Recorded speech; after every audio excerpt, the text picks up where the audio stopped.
Hello everyone, आप सभी का स्वागत है। आज हमारे इस वीडियो में हम कक्षा 5 की ईवीएस की बुक जिसका नाम है आसपास, उसके तीसरे चैप्टर को पढ़ेंगे।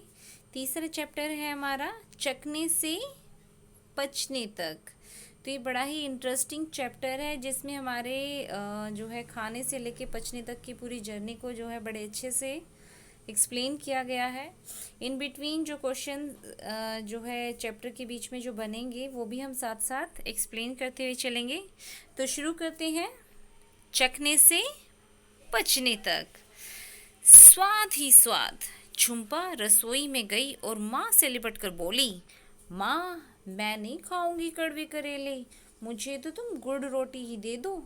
माँ ने हंसते हुए कहा, कितना मीठा खाओगी, सुबह ही तो तुमने चीनी वाली रोटी खाई थी। तुम बोर नहीं होती एक ही तरह के स्वाद की चीज़ें खाकर? झूलन ने झुम्पा को चिढ़ाते हुए कहा। झुम्पा तपाक से बोली, तुम बोर होती होगी क्या इमली चाटते चाटते? ज़रूर, नाम सुनते ही तुम्हारे मुंह में भी पानी आ गया होगा। झूलन बोली, मैं मीठा भी खाती हूँ, नमकीन भी। हाँ, खट्टी इमली मुझे बहुत ही पसंद है, पर मैं करेले भी खा लेती हूँ। यह कहकर झूलन ने माँ को देखा और दोनों जोर से हंस पड़ी। झूलन झुम्पा से बोली, चलो एक खेल खेलते हैं। मैं तुम्हारे मुंह में खाने की कुछ कोई चीज़ रखूंगी, तुम्हें आंखें बंद करके पहचानना होगा कि वो क्या है। झूलन ने चम्मच में नींबू के रस की कुछ बूंदें ली और झुम्पा को चटाई। खट्टा नींबू, झुम्पा फट से बोली। फिर झूलन ने गुड़ की डली उठाई तो माँ बोली, पीस कर खिलाओ नहीं तो फट से पहचान लेगी। झूलन ने थोड़ा सा गुड़ पीस कर झुम्पा को चखाया तो उसने पहचान लिया। इस तरह झुम्पा ने कई चीज़ें पहचानी। तली हुई मछली को तो झुम्पा ने बिना चखे ही पहचान लिया। तब झूलन बोली, अब नाक बंद करके पहचानो। झुम्पा ने चखा तो वह सोच में पड़ गई। कुछ कड़वा सा है, कुछ खट्टा, कुछ नमकीन सा। एक चम्मच और खिलाओ, वह बोली। झूलन ने चम्मच में करेले की सब्जी ली, झुम्पा की आंखों की पट्टी खोली और बोली, खाओ। झुम्पा भी हंसते हुए बोली, लाओ खिलाओ। तो दोस्तों यहाँ ये एक तरह का गेम्स के थ्रू जो है, गेम के थ्रू इंट्रोड्यूस किया गया है कि कैसे वो आंखें बंद करके चीज़ों को पहचानने की कोशिश कर रही थी कि उन्होंने क्या खाया है।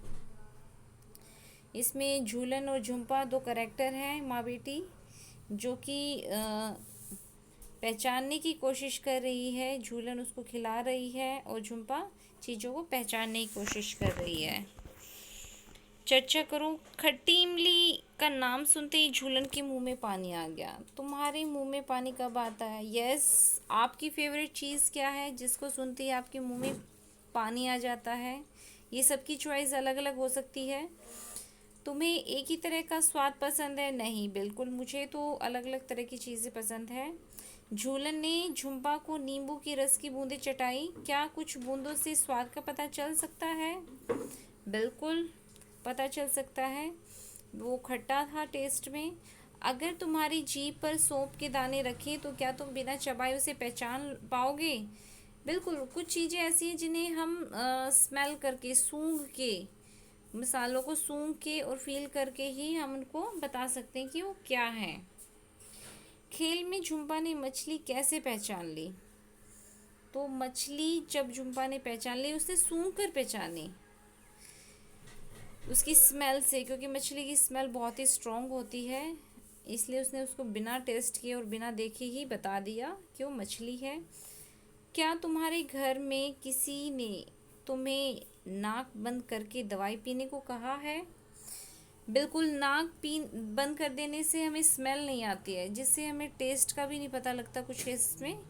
इसलिए बिल्कुल छोटे बच्चों को अक्सर इस तरह से हम जो है नाक बंद करके अक्सर दवाई पिला दिया करते हैं। आँख बंद करके स्वाद पहचानो। अब ये एक अलग सा गेम इन्होंने इंट्रोड्यूस करने की कोशिश की है। अलग अलग स्वाद की कुछ चीज़ें इकट्ठी करो और अपने साथी के साथ झूलन और झुम्पा की तरह खेल खेलो। अपने साथी को चीज़ें चखाओ, स्वाद कैसा था। मैंने चीनी खाई तो ऑफ कोर्स मीठा था। तो जीभ के कौन से हिस्से से ज़्यादा स्वाद का पता चलता है? आगे, पीछे, बाएं या दाएं? जीभ का जो हमारा आगे का हिस्सा है, देखिए यहाँ पे भी दिखाया गया है, जीभ के 3 हिस्से जो है करके दिखाए हैं इसने यहाँ पे। तो जीभ का जो सबसे आगे वाला हिस्सा है उससे हमें टेस्ट का सबसे पहले पता लगता है, स्वाद का पता लगता है। तुम्हें जीभ के कौन से हिस्से में स्वाद का पता चला? ये आप अपना एक्सपीरियंस बताइएगा मुझे। आपको कैसे पता लगा, कौन से हिस्से से पता लगा? कुछ खाने की चीज़ों को मुंह में किसी और हिस्से में रखो, होठ, तालू, जीभ नीचे। क्या कहीं और भी स्वाद का पता चला? नहीं, कहीं और से पता नहीं चल पाया मुझे। शिक्षक संकेत दिया गया है यहाँ पे, आंख बंद करके स्वाद पहचानो। मैं बच्चों को खाने की चीज़ें एक ही तरह से, जैसे पीस कर, गुड़ था जैसे आपने चैप्टर में देखा कि उस झूलन ने गुड़ को पीस के उसे खिलाया, से चीज़ें आसानी से पहचानी नहीं जाएंगी। बच्चों को भी अलग अलग खाने की चीज़ों के स्वाद बताने और नए शब्द ढूंढने के लिए प्रोत्साहित करें। अलग अलग स्वादों के मेल, जैसे खट्टा, मीठा, तीखा, चटपटा, पर चर्चा करके बच्चों के खाने में इसकी विविधता को समझ पाएंगे। बच्चों को भी एक टेस्ट का किस में क्या फ़र्क होता है जो है बहुत ईजिली वो बता पाएंगे। जीभ के अगले हिस्से को साफ कपड़े से पोंछो ताकि वह सूख जाए। अब वहाँ चीनी के कुछ दाने या शक्कर रखो, क्या कुछ स्वाद आएगा? सोचो, ऐसा क्यों हुआ? नहीं, मैंने इसको प्रैक्टिकली करके देखा तो बिल्कुल भी इसमें स्वाद नहीं आया, क्योंकि उस टाइम पे जीभ पे लार नहीं होती है। लार होने के कारण ही हमें टेस्ट का पता लगता है। शीशे के सामने खड़े होकर जीभ की सतह को ध्यान से देखो, कैसी दिखती है? इसमें कुछ दाने दाने से दिखाई देते हैं, आप भी देखिएगा। बताओ, अगर कोई हमसे कुछ पूछे कि कच्चे आंवले और खीरे का क्या स्वाद है, तो हमें सोचना पड़ेगा। आप सोचे नहीं, आप टेस्ट करके भी बता सकते हैं। तुम खाने की इन चीज़ों टमाटर, सौंफ, लौंग आदि का क्या स्वाद बताओगे? टमाटर का खट्टा, प्याज जो है हल्का सा कड़वा होता है इसका, सौंफ जो है मीठी और थोड़ी सी सनसनाहट, ठंडक लिए होती है, लौंग कड़वी और थोड़ी सनसनाहट, लाइक सेंसिटिव हमें थोड़ा लगती है खाने पर। स्वाद बताने के लिए कुछ शब्दों और खुद से सोच के बनाओ, ये आपके लिए एक्टिविटी है। कुछ चीज़ें चखने के बाद झुम्पा बोली, सी सी सी। यस, सोचिए क्या खाया होगा उसने? मिर्ची। तुम भी इस तरह की कुछ खाने के स्वादों के लिए आवाज़ें निकालो। जैसे मीठा खा के सभी करते हैं ना, यमी, बहुत टेस्टी। तो सब चीज़ों के लिए अलग अलग आप आवाज़ें निकाल सकते हैं। जैसे मिर्ची खा के सी सी की आवाज़ निकाली इन्होंने। अपने साथी से कहो कि वह तुम्हारे हाव भाव देखकर अनुमान लगाए कि तुमने क्या खाया होगा। यस, ये आपके लिए एक्टिविटी है। चबाकर या चबा चबा कर खाओ, दोनों में क्या अंतर है? सब मिलकर कक्षा में एक गतिविधि करो, ब्रेड या रोटी का टुकड़ा या पके हुए चावल लो। मुमकिन है, अब ये शिक्षक संकेत है, मुमकिन है कि बच्चे बिल्कुल ठीक जगह से ना बता पाएँ कि जीभ के कौन से हिस्से पर स्वाद का पता चलता है। बच्चे क्योंकि छोटे होते हैं उस टाइम पे उन्हें ठीक ठीक जो है अनुमान लगाना थोड़ा मुश्किल हो जाता है। पहले रोटी का टुकड़ा या कुछ चावल मुंह में डालो और फिर 3-4 बार चबा कर निकल जाओ। बहुत ज़्यादा आपको टेस्ट का उतना फील नहीं पता लग पाएगा। क्या चबाने से स्वाद बदल गया, बदलाव आया? नहीं आया, यहाँ पे टेस्ट में बिल्कुल बदलाव नहीं आया। अब रोटी का टुकड़ा और चावल मुंह में डालो और 30-32 बार चबाओ।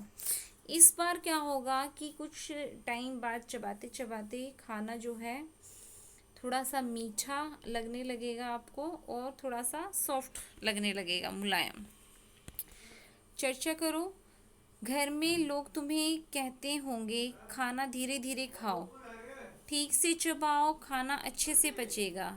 बिल्कुल, जब आप खाना जो है अच्छे से चबा चबा के खाते हो तो एक तो वो छोटे छोटे पार्टिकल्स में, टुकड़ों में जो है टूट जाता है और पचने में आसानी होती है। जब तुम्हें कोई सख्त चीज़ जैसे अमरूद खाते हो तो उसे मुंह में डालने से लेकर निगलने तक कौन से बदलाव आते हैं। जब स्टार्टिंग में अब अमरूद खाते हैं शुरुआत में तो हमें हल्का सा कड़वा और थोड़ा टाइट लगता है, सख्त लगता है, मगर जैसे जैसे हम उसे चबाते हैं तो वो मुलायम और मीठा लगने लगता है। सोचो तुम्हारे मुंह में लार क्या काम करती होगी। लार जो है हमारे, एक तो हमें टेस्ट का फील महसूस करने में हेल्प करती है, दूसरा खाने को पचाने के काम आती है। शिक्षक संकेत बच्चों को अपने शरीर में खाने के रास्ते का चित्र बनाकर दिखाने का उद्देश्य उन्हें पाचन तंत्र बताना नहीं है, क्योंकि कोशिश करें कि बच्चे अपने खुद के विचार बताएं कि खाना खाएंगे तो कहाँ पे जाएगा। ऐसे लाइक जब हम उनको एक्टिविटी देते हैं तो उनकी क्रिएटिविटी जो है सृजनात्मकता निकल के आती है कि उनकी सोच क्या है कि जब हम खाना खा रहे हैं तो खाना कहाँ जा रहा है।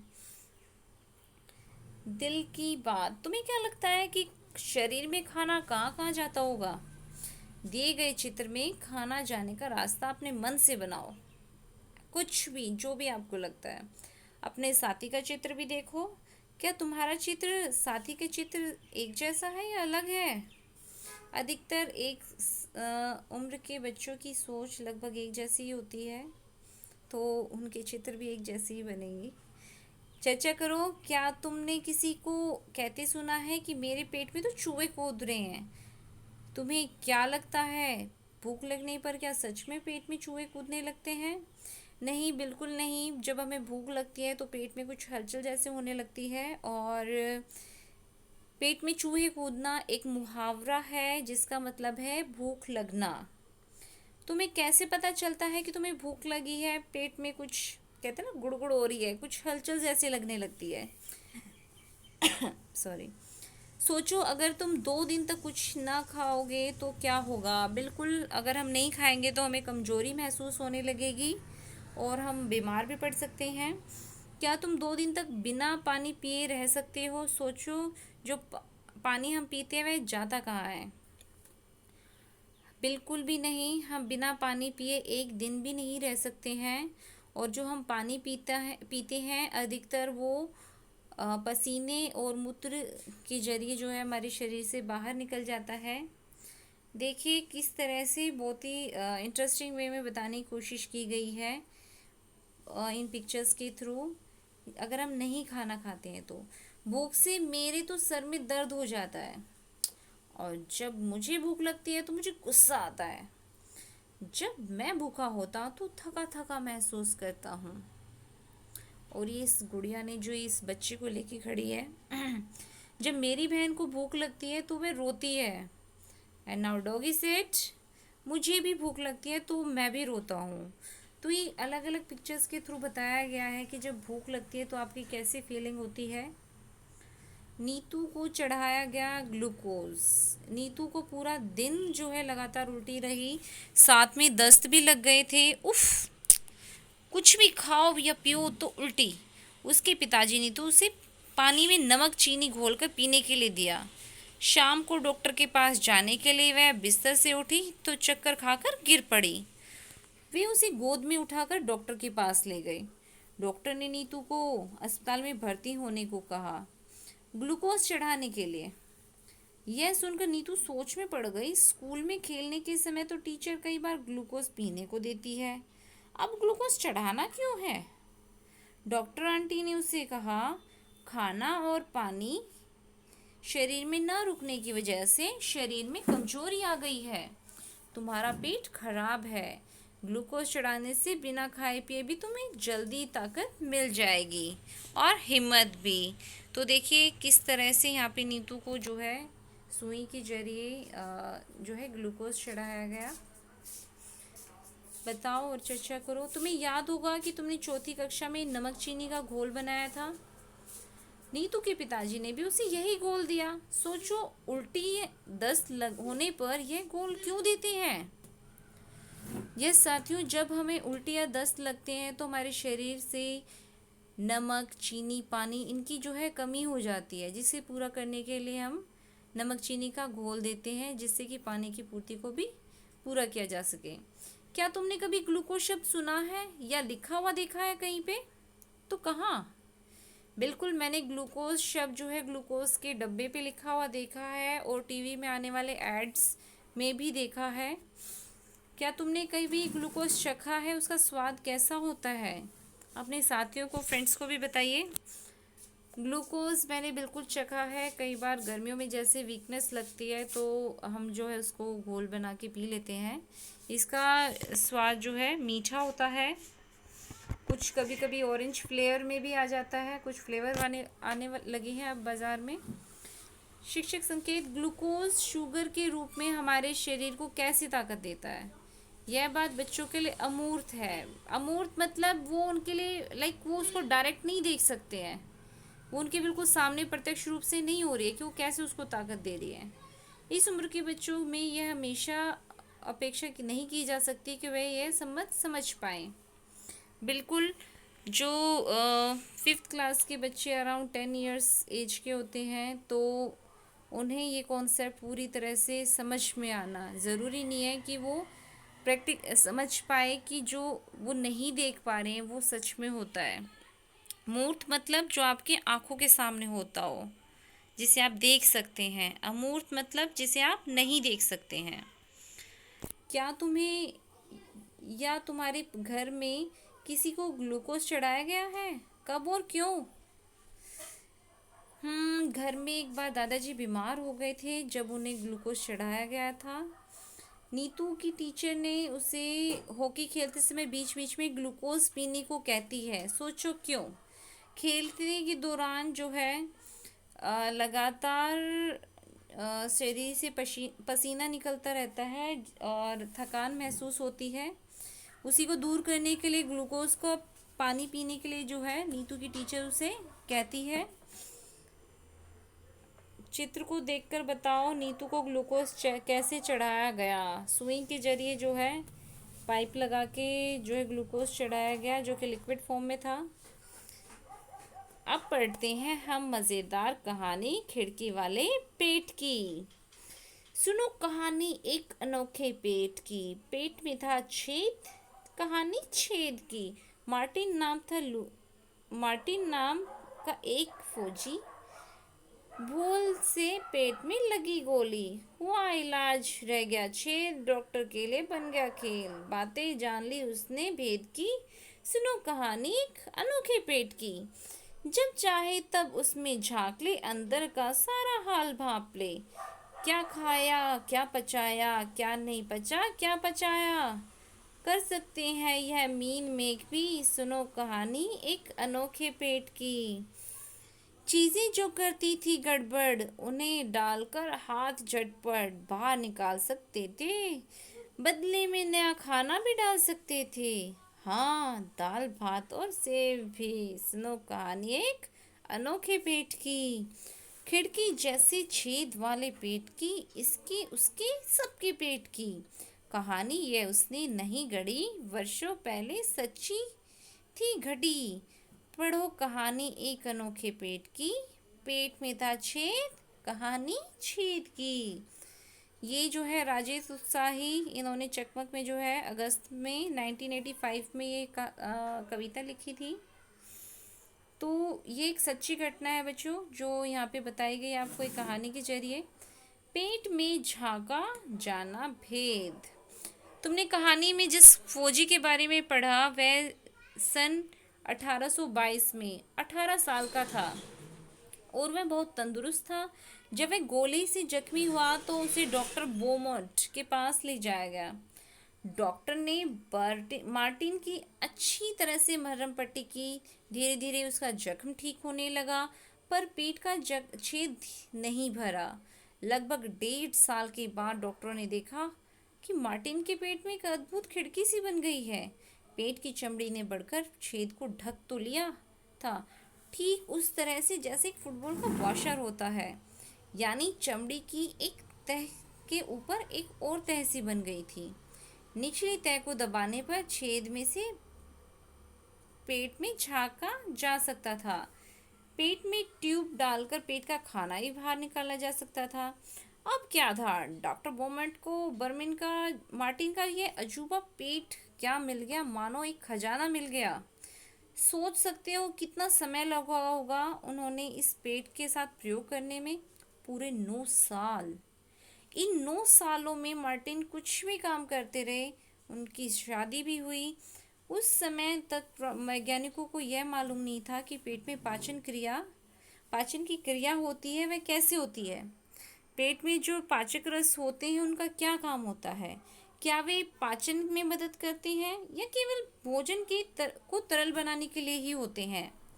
पहले तो उन्होंने ये देखना चाहा कि यदि पेट में पाचक रस को बाहर निकालकर एक गिलास में डाल दिया जाए तो खाने की कोई चीज़ डुबोकर उसमें रख दी जाए तो क्या वो पड़ी पड़ी पच जाएगी। इसके लिए उन्होंने एक प्रयोग किया। एक ट्यूब से जो है पेट से कुछ पाचक रस निकाला और 10 मिलीलीटर पाचक रस में एक उबली हुई मछली के पीस बारीक टुकड़े कर कर सुबह 7:30 बजे रख दिए। इस गिलास को उतने ही तापमान पर रखा गया जितना आमतौर पर हमारे पेट के अंदर का तापमान होता है, लगभग 30 डिग्री सेंटीग्रेड। दोपहर के 2 बजे तक उन्होंने देखा कि मछली के सब टुकड़े जो है पूरी तरह से घुल चुके थे। फिर उन्होंने इस तरह के कुछ और भोजन पेट के पाचक रस में रखा और वही मार्टिन को खिलाया और अलग अलग जो है भोजन में कितनी देर लगी उसकी तालिका बना ली। देखिए ये इस तरह से पिक्चर में दिखाया गया है कि किस तरह से उसके पेट में छेद हो गया था और एक ऊपर से एक लेयर ने उसके जो है ढक दिया था उस छेद को, मगर उस छेद में से पेट के अंदर से झांका जा सकता था। तो डॉक्टर बॉमट ने एक तालिका बनाई, उस पे जो एक्सपेरिमेंट किए आप देख सकते हैं। खाने की चीज़ें लिखी एक साइड में, दूसरी जगह पचने में लगा टाइम, जितकी पेट में उसको कितने पचने में टाइम लगा और जो पाचक रस जो गिलास में निकाल के रखा था उसमें कितना टाइम लगा है। कच्चा दूध फॉर एग्जांपल 2 घंटे 15 मिनट में पेट में पचा और गिलास में उसे 4 घंटे 45 मिनट का समय लगा। तो देखिए इस तरह की कुछ तालिका बनाई हुई है। कहो अब क्या सोचते हो, है कुछ फायदा इस पेट का। डॉक्टर बॉमट ने मार्टिन के खिड़की वाले पेट के सारे पाचन के कई रहस्य खोले। उन्होंने तालिका में देखा कि पेट में खाना जल्दी पचता है। क्या तुम भी ये देख पाए हो। बिल्कुल देखिए यहाँ जो है पेट में जो है कम समय लग रहा है, आप देख रहे हैं अलग अलग जो भी खाने की चीज़ें हैं उनको पेट में कम समय लगा है और गिलास में पाचक रस को जो है ज़्यादा टाइम लगा है। उनकी वैज्ञानिक खोज को दुनिया के सभी वैज्ञानिकों ने सराहा।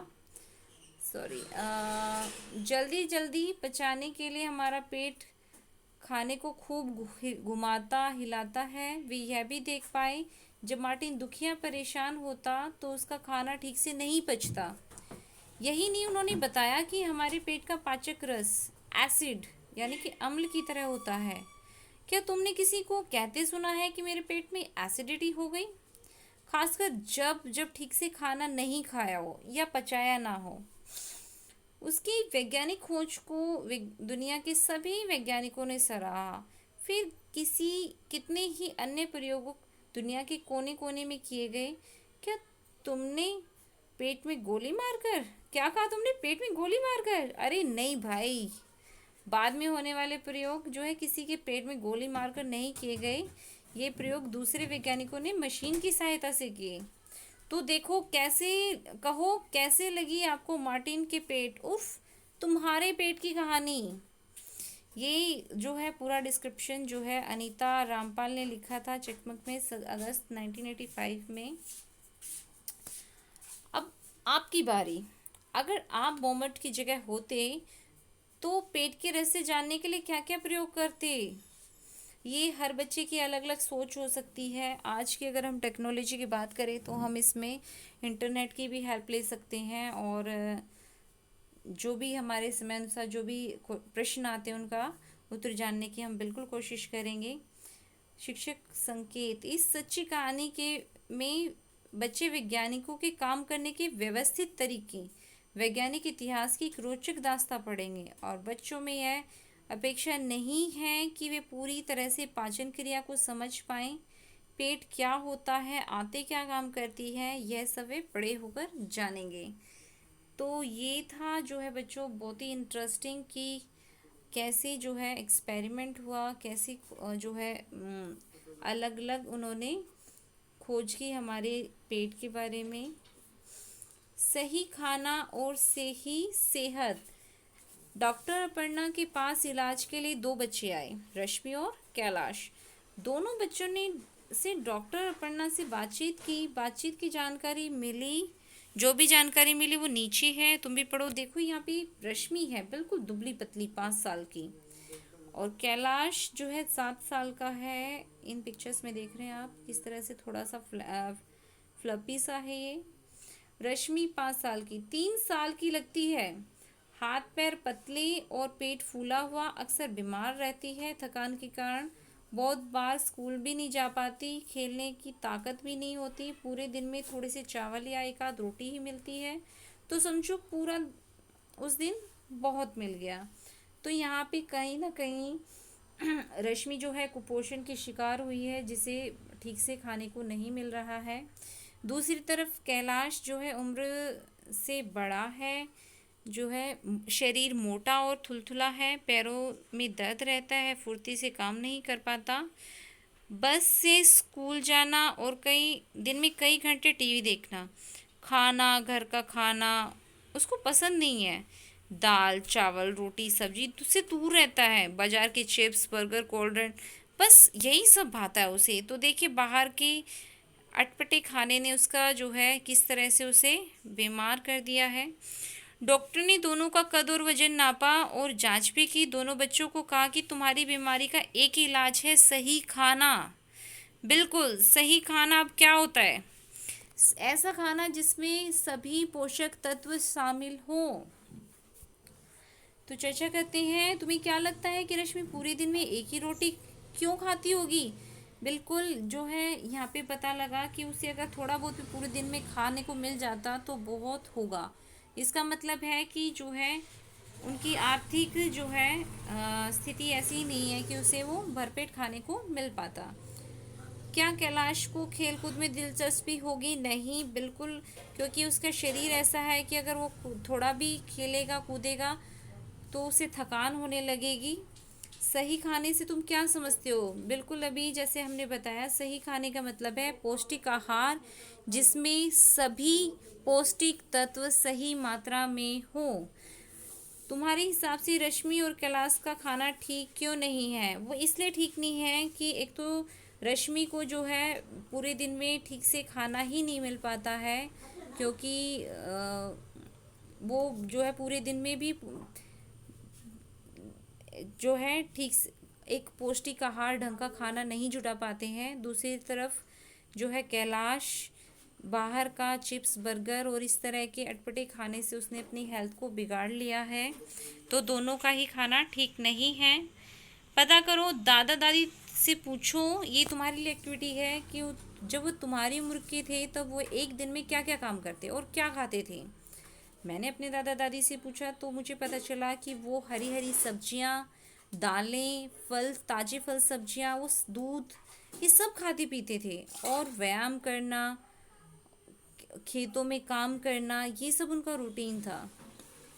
अब तुम अपना सोचो, अभी आजकल जब हम अपना रूटीन देखते हैं तो पाते हैं कि हमारा मैक्सिमम जो है खाना हम सोचते हैं कि बाहर से बना बनाया ले आए, और ज़्यादातर टीवी देखना और घर में ही रहना, इस तरह की एक्टिविटीज़ आज के हमारे बच्चों में और हमें हो गई है।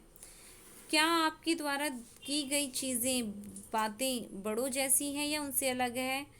बिल्कुल अलग है। मगर जो है हमारे बड़े थे उनका रूटीन बहुत ही संभला हुआ था। हमें भी उनकी तरह एक्सरसाइज करनी चाहिए, व्यायाम करना चाहिए और संतुलित खाना खाने की कोशिश करनी चाहिए। भरपेट खाना सभी बच्चों का हक है। एक तरफ कैलाश है जो घर का खाना पसंद नहीं करता, दूसरी तरफ रश्मि है जिसको भरपेट खाने को नहीं मिलता।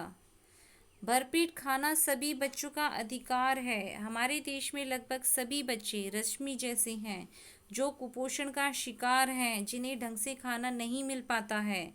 उन्हें ठीक तरह से बढ़ने के लिए जितना खाना चाहिए उन्हें उतना भी नहीं मिल पाता।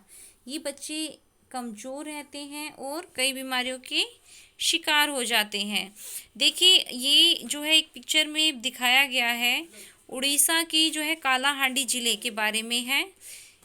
इसके बारे में पढ़ते हैं और देखते हैं कि क्या बताया गया। ये पिक्चर में देख सकते हैं आप, यहाँ पे 3 साल की गोमती किसी बड़े किसान के खेत, 30 साल की गोमती, ये जो महिला है ये 30 साल की है, किसी बड़े किसान के खेत में मजदूरी करती है। इस मेहनत मेहनत की उसे बहुत कम मजदूरी मिलती है। इन पैसों से वह भरपेट अनाज भी नहीं खरीद पाती। कई महीने तक तो उसे काम भी नहीं मिलता।